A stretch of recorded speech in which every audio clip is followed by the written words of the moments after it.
शिक्षा सबसे शक्तिशाली उपकरण है जिससे आप दुनिया बदल सकते हो। Hello dear parents and students, मेरा नाम है योगेश कोरे। अगर मेरे पास 100 स्टूडेंट्स और उनके पेरेंट्स उनके स्कूल के एग्जाम के परसेंटेज बढ़ाने के लिए आते हैं तो मैं कम से कम 95 स्टूडेंट्स के आउट ऑफ 100 95 स्टूडेंट्स के परसेंटेज बढ़ा के दे सकता हूं। तो बहुत सारे क्लासेस के ओनर्स या प्राइवेट ट्यूटर्स या पेरेंट्स इस रहस्य के बारे में पूछते हैं तो मैं उन्हें कई स्टडी टेक्निक्स देता हूं जिससे बच्चों के परसेंटेज बढ़ते ही बढ़ते हैं। मैं आज यहां पर एक ऐसी स्टडी मेथड आपसे शेयर करने वाला हूं जिसका नाम है ग्रेड बुक।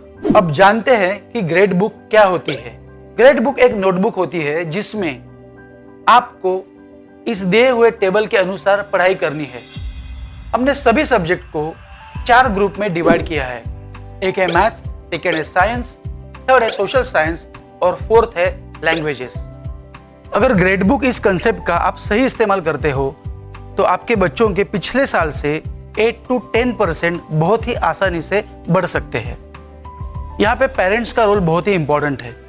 आपको रोज सिर्फ 10 से 15 मिनट देने हैं और आपको ये देखना है कि आपके लड़के या लड़की ने आज ग्रेड बुक में, फॉर एग्जाम्पल आज मंडे है तो मंडे में मैथ्स के 10 सम सॉल्व किए हैं क्या, साइंस के 5 क्वेश्चन सॉल्व किए हैं क्या, हिस्ट्री के 5, सिविक्स के 3 या लैंग्वेजेस के 5।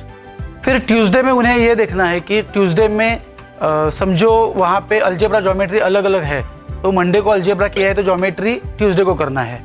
मंडे को साइंस 1 किया है तो साइंस 2 ट्यूसडे को करना है। अगर साइंस 1 साइंस 2 या अलजेब्रा ज्योमेट्री अलग अलग नहीं है तो मंडे मैथ्स है, फिर ट्यूसडे भी मैथ्स है, फिर वेडनेसडे भी मैथ्स है। वैसे रोज मंडे से सैटरडे तक उन्हें 10-10 सम्स विदाउट देखे सॉल्व करने हैं। सब बाकी के जो क्वेश्चंस है वो बिना देखे लिखने हैं। मैं यहाँ पे आपको ग्रेड बुक एक्सप्लेन करता हूँ। ग्रेड बुक में यहाँ पे लिखा है सब Monday, Tuesday, Wednesday, Thursday, Friday, Saturday, Sunday. Sunday में हमारी रिवीजन होती है। मंडे टू सैटरडे में अगर उससे साइंस 1 साइंस 2 है या उसे अलजेब्रा ज्योमेट्री है तो वो अलग अलग आएगा। फॉर एग्जाम्पल मंडे में उसे मैथ्स के जो 10 सम्स है वो बिना देखे सॉल्व करने हैं। मंडे में ही उसे साइंस के जो 5 क्वेश्चंस है वो बिना देखे उसके आंसर्स लिखने हैं। वैसे ही हिस्ट्री का है, वैसे ही लैंग्वेजेस का है। ट्यूसडे में उसका आएगा, फिर मैथ्स आएगा। अगर अलजेब्रा ज्योमेट्री है अलग अलग है तो ज्योमेट्री आएगा, फिर यहाँ पे साइंस आएगा, फिर यहाँ पे ज्योग्राफी आएगा, फिर दूसरी लैंग्वेज आएगी।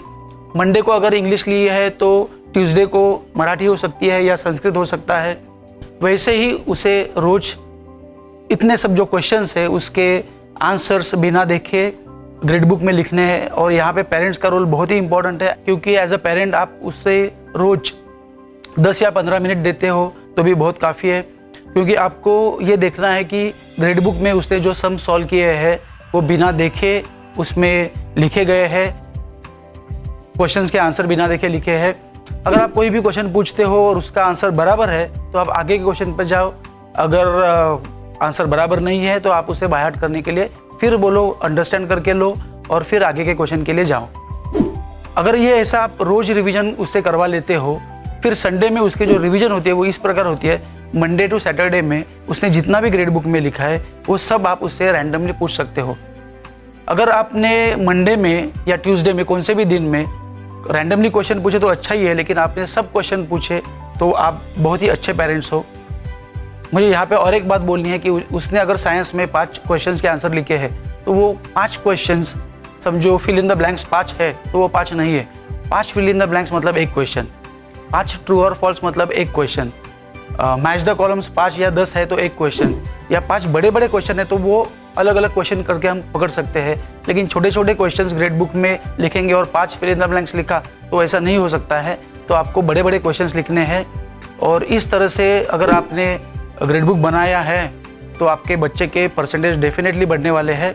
ग्रेड बुक में आपको 2 चीज़ों पे ध्यान रखना है। पहली बात यह है कि ग्रेड बुक में जो भी क्वेश्चंस के आंसर लिखे गए हैं वो बिना देखे लिखे गए हैं।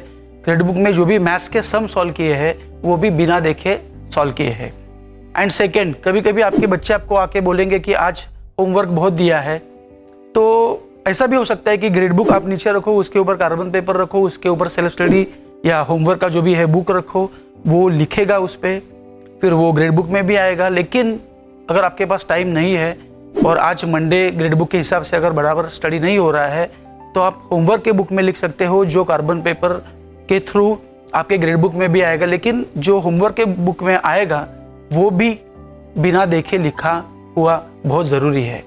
So thank you very much and I wish you all the best.